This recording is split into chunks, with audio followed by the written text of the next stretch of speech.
Good day, everyone. Welcome to Real Conservative News. I'm your host, Nathaniel Rajkumar. Starting off locally here in Trinidad and Tobago, Energy Minister Dr. Roodal Moonilal defended the government's handling of a recent minor oil spill by revealing that 78 similar small spills occurred under the former PNM administration without public disclosure.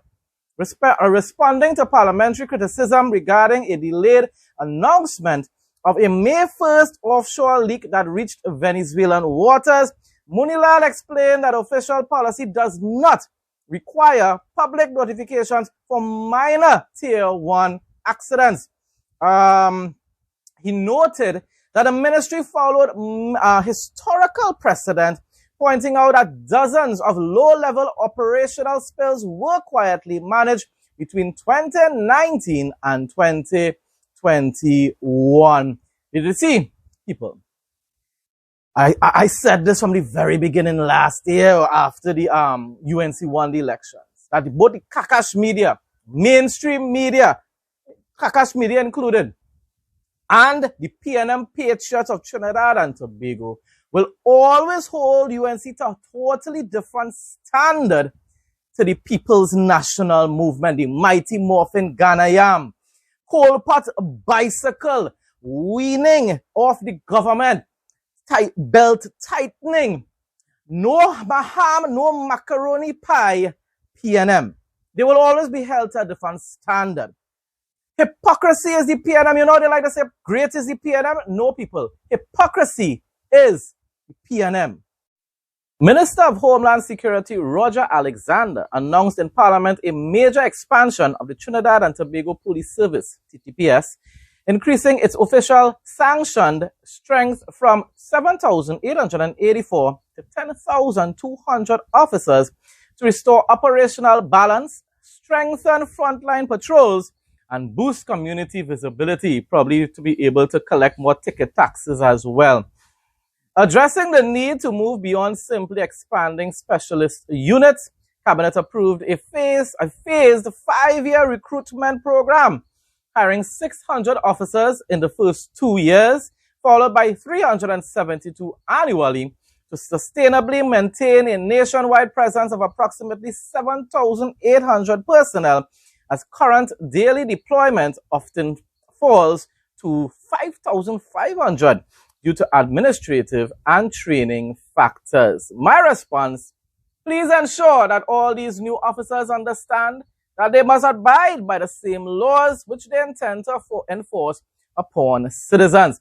Let them know that they are not gods unto themselves. The reality is, people, a lot of these police officers, a lot of these individuals join the police service in order to just obtain an income and also to be legal bad boys and sometimes bad girls. But vast majority of the times, most of the rogue officers are men. Sometimes the women like to show off too and play the issue in a whole set of tickets and buffing up people and talking to people however they want. But in general, most of the times it's really the male police officers who act like. But anyhow, so my point is, and besides that, you need to ensure that body cams are mandated so that when these police officers are on duty, it is worn and it is utilized, especially when they're in confrontation with some criminal, with a suspect, or even a normal citizen that may have just committed some kind of parking violation, right? A lot of the times these officers abuse their authority and use verbal abuse and so forth, which is supposed to be a crime, people. And so therefore you need to have the body cameras. And especially when they are on certain types of missions or duties, and they have encountered criminals, bandits, gang members, or whatsoever, you need to have the body cams being utilized. So therefore, they can verify their claims of being fired upon when they have encountered these individuals, and instead of just having to believe their side of the story, which a lot of the times when camera footage is acquired from personal homes, it completely contradicts what is stated by those police officers. A lot of times it's just copy and paste reports, people. It's the same thing we hear over and over again. They feared for their lives and then they returned fire. And then the video camera, the camera footage shows that they did not return any fire. They fired it, but it was not returning fire because nobody ever fired at them in the first place. This nonsense needs to stop. I want them to get in control of the lawlessness in Trinidad and Tobago. I want all the gang rivalry to stop. I want all the turf wars to end. I want that. But I also want a police service that has individuals that are law-abiding citizens and that also respect their fellow citizens. That not going to be parking boldly, illegally, and then issuing tickets to other individuals that committing the same offense. That are not smoking and throwing away their cigarette butts by the roadside while liming by bars and getting drunk, and then want to arrest somebody because they refuse to pick back up a cigarette. That type of nonsense and that type of abuse of authority by police officers needs to stop. So right about now, as much as this sounds good, in the eyes of many citizens, including myself, all I'm seeing is that you're recruiting more bullies to torment the lives of the vast majority of the population here in Trinidad and Tobago. Train those police officers properly. Let them know that they need to abide by the same laws which they're trying to enforce upon others. Officers are necessarily engaged in vacation leave, sick leave, training, administrative assignments, court attendance, and specialist operational duties. Mr. Speaker, the reality, therefore, is that the Trinidad and Tobago Police Service has been required to police a modern and increasingly complex criminal environment with a frontline operational strength sufficiently below its sanctioned establishment. Minister Alexander explained that while the TTPS has developed specialized units to respond to evolving criminal threats, this has placed additional strain on existing resources. The specialized units were created without any corresponding increase in the overall establishment and specialist divisions. This results in fewer officers being visible, available within the communities, reduction in patrols, increase in operational strain, and growing overtime dependencies.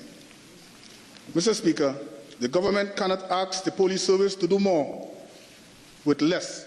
He said increasing manpower will strengthen police visibility in communities, act as a deterrent to criminal activity, and improve response times. The expansion is expected to roll out in phases over a 5-year period. 600 officers in the first year, 600 officers in the second year, and 372 officers annually in year 3, 4, and 5. The police service will also expand its training and academic capacity to ensure recruitment standards are maintained. Gregory McBurney, TTT News. Weather report for Saturday, May 16, 2026, Trinidad and Tobago. On Saturday, May 16, 2026, Trinidad and Tobago will experience partly cloudy to occasionally cloudy conditions, breezy to windy weather, and moderate Saharan dust haze.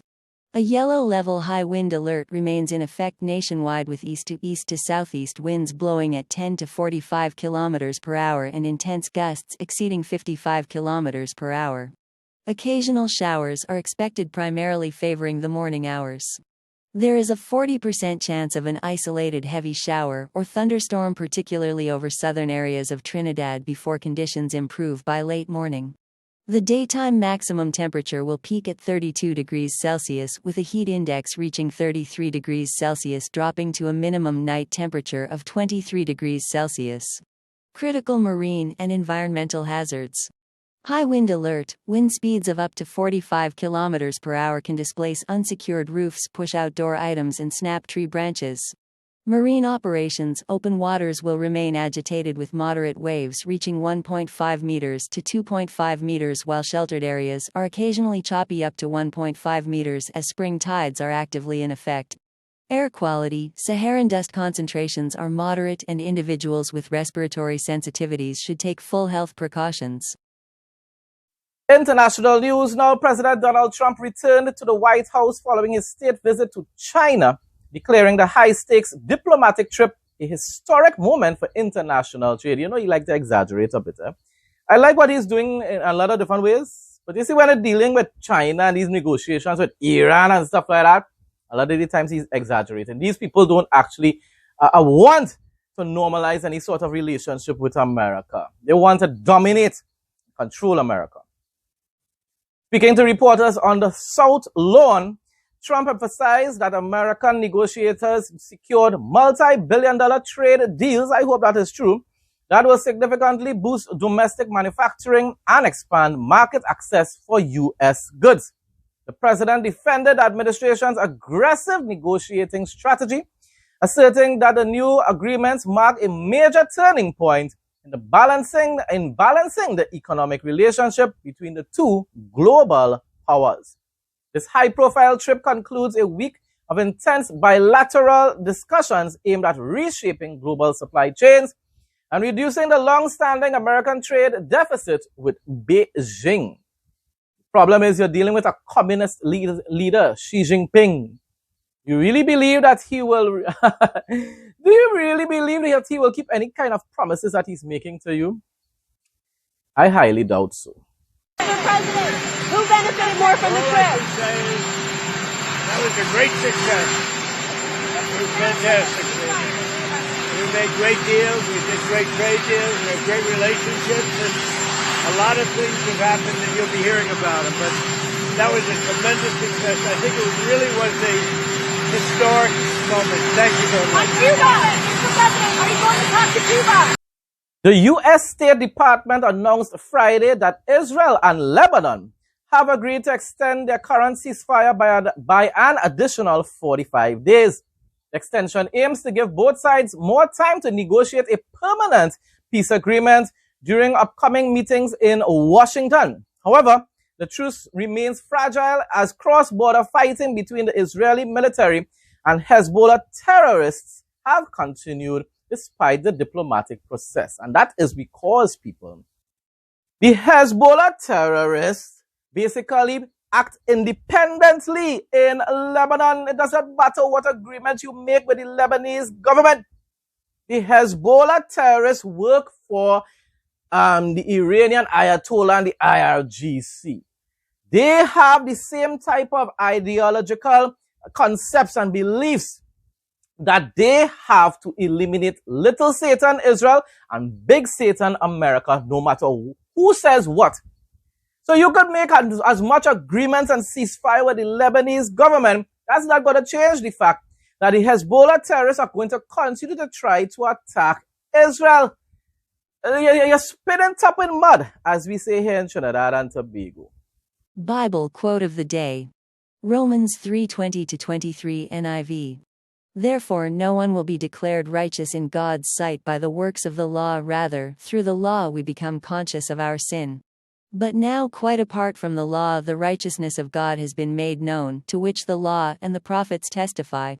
This righteousness is given through faith in Jesus Christ to all who believe. There is no difference between Jew and Gentile. For all have sinned and fall short of the glory of God. Folks, that brings us to the end of today's news report. Thanks again to everyone who continues to support my content. Please like, comment, share, and subscribe. Stay blessed and stay safe most of all. In Jesus' name.